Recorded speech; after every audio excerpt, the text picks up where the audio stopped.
Grady Hendrix. So great to see you, man. Hey, how's it going?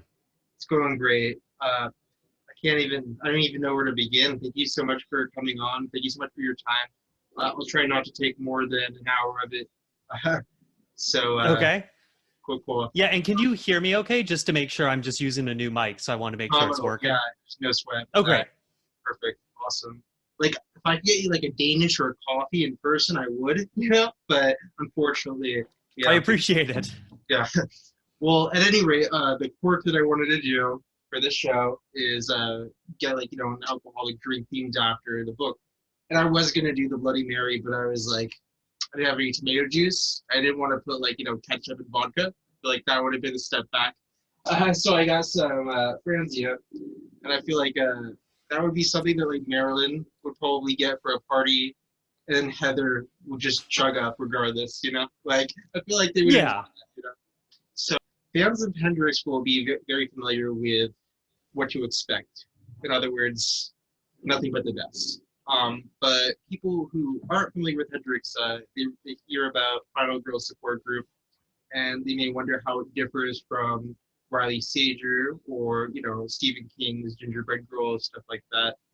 How would you place your work in relation to the canon's take on the Final Girl trope, so to speak? Yeah, well, it's funny. I really feel like my job is to sort of apply or what I like to do is to apply the reality principle to horror. So, like with my best friend's Exorcism, which is a book I did about these two teenage girls in the 1988 who become convinced one of them is possessed by Satan. Um, I really wanted to be like, well, you know, is there more to an exorcism than just a teenage girl tied to a bed while an old man shouts at her? And so I started trying to figure out, who would perform an exorcism, what would that be like? And that gets you into areas that are kind of funny. I mean, the guy who's doing the exorcism in the book is, he's taking snack breaks, he's staying hydrated. But at the same time, exorcisms, or deliverance is really the Protestant version, can go on for hours and hours. And so, it's ridiculous, but it's more realistic. And if you apply it too far, too much realism, you wind up toppling over into like goofiness, right? So I always have to sort of apply it to where it gets interesting and kind of weird, and then stop before it gets goofy. So if you're going to use Riley Sager's like ultra grim dark Final Girls as one end of a spectrum, and Stephen King's, I think, really respectful, kind of great story, Gingerbread Girl, on the other end of the spectrum, I fall more in. I'm less realistic than Stephen King, because in the book, all these women have had franchises based off their status as final girls, right? These crimes happen to them, and then Hollywood got a hold of them and turned them into these like motion picture extravaganzas with all these special effects and all this stuff. Very not Stephen King. He's trying to do a very lockdown, super realistic final girl kind of thing with Gingerbread Girl. But I wanted these women to also be human and have some agency. I wanted to be nice to them. And I feel like Riley Sager's Final Girls is a really dark book that takes a really dark view of these women as sort of competitive and sort of, manipulative of each other. And I sort of felt like, well, these women that I'm writing about, they've been in a support group for 20 years almost. Like, they may not get along all the time, but ultimately their relationship's based on some kind of mutual respect and irritation for the fact they've all gone through the same thing. So yeah, I fall funnier than Sager, but more meta than King, I guess. I love it. I gotta ask. Well, with Final Girls, yeah, No, no, I was just gonna say, with Final Girls especially, I sort of let that freak flag fly. Like, it's a book. I think you don't have to know horror movies to read the book. Like, everyone sort of has absorbed by osmosis what a final girl is, right? Like, even if you don't watch horror movies, like, the summer camp slasher, the Texas hillbilly inbred redneck cannibal family, the Santa Claus killer, what a final girl is, the survivor. you've got that. But with this book, because it's so much of it was me trying to figure out what was up with watching these movies for so long, and what they meant to me.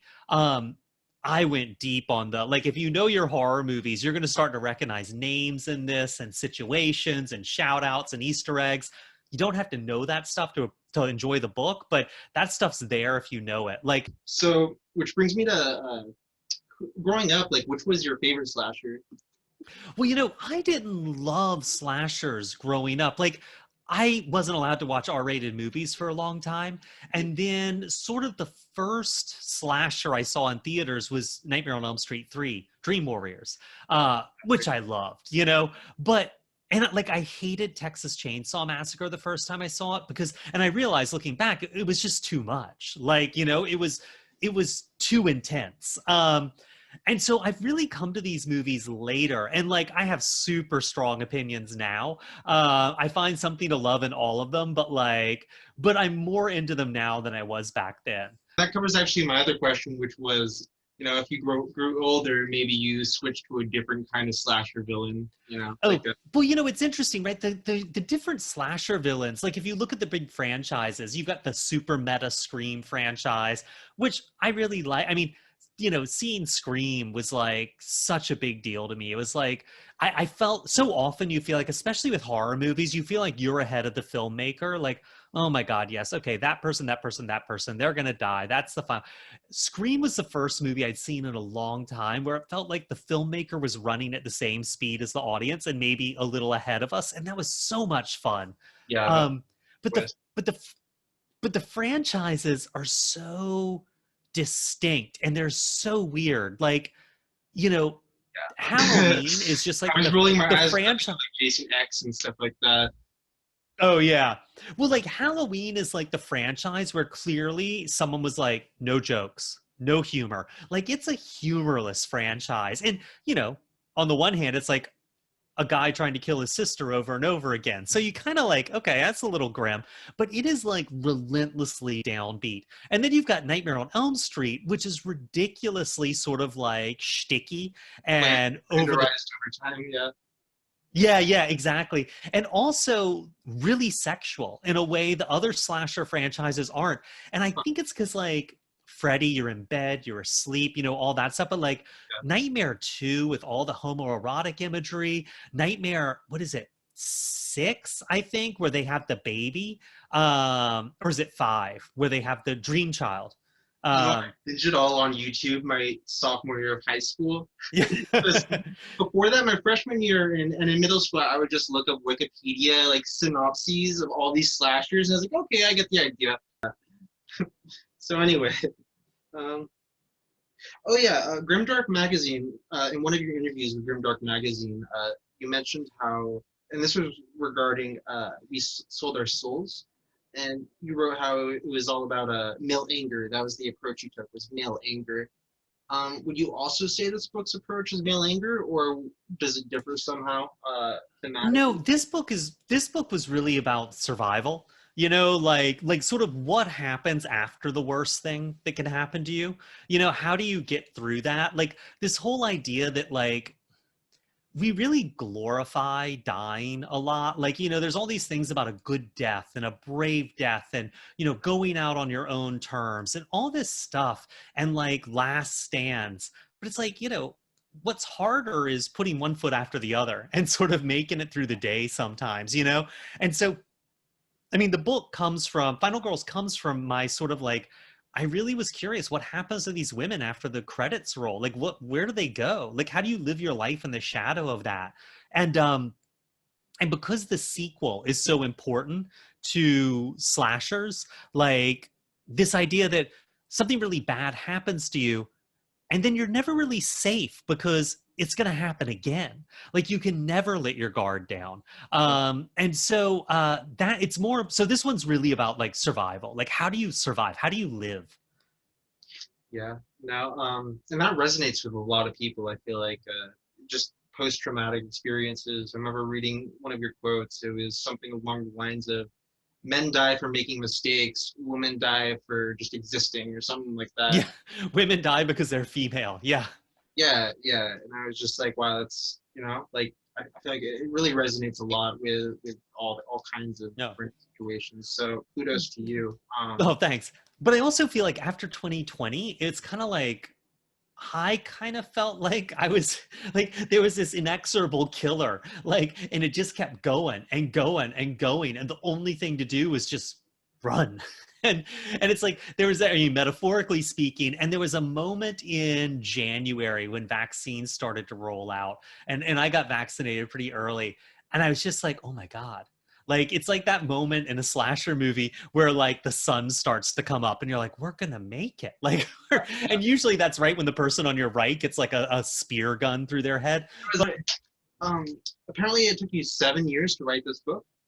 well, yes and no. So I looked back at the first document and I wrote the first draft of this in 2014. And then when I had done my best friend's exorcism, I had another book on my contract, and my editor was like, and Quirk was like, well, you know, what book do you want to do? And I was like, oh, I want to do this Final Girl support group.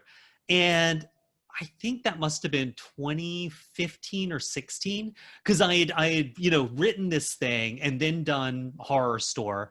No, Okay. sorry, I wrote this and then did my best friend's exorcism, and then did Paperbacks from Hell, and which sort of popped out of nowhere. And so then after that, I was like, oh, you know, Final Girl support group. And literally the week I sent that to my editor, the announcement came out for Riley Sager's Final Girls book. And he was like, not interested. I was like, ah, God damn it. And so, About that, yeah, I feel like yeah, stars misaligned. yeah. And so then after I did We Sold Our Souls, I was like, Final Girl support group, it's been a while. And he's like, no, no. And so I would, which was fair. And so I trunked it. I just put it aside. I was like, this book will never see the light of day. And my manager, who does a lot of my stuff with screenwriting and TV stuff, he was like, do you have anything, you know, that's not out? Because LA moves so much faster than publishing. He's like, what do you got? And I was like, well, there's this Final Girls book, you know, and he's like, finish, like, rewrite this. Like, there's a better book here. So I rewrote it and I gave it to my agent, who I had at that time. I hadn't had one before, and rewrote it again and rewrote it again, and then sold it to Berkeley and rewrote it again with that editor, who pointed out some problems with it I hadn't noticed. So it's a book that was done in like 2014, but a book that never like was right. Your recent short story, I want to say, oh my goodness, Murder Board. Oh, Murder Board, yeah. Have you written other short stories besides that have been I published? I do. I have a few here and there. I'm not good at short stories. I think they're harder than books. I like books. I really like following stuff through and spending time with characters. I have a really hard time with short stories. That said, I really want to write some. I just am bad at it. So I've sort of dedicated this summer for my free time activity to try to write short stories and figure out why I can't do this, because everyone else seems to be capable of it.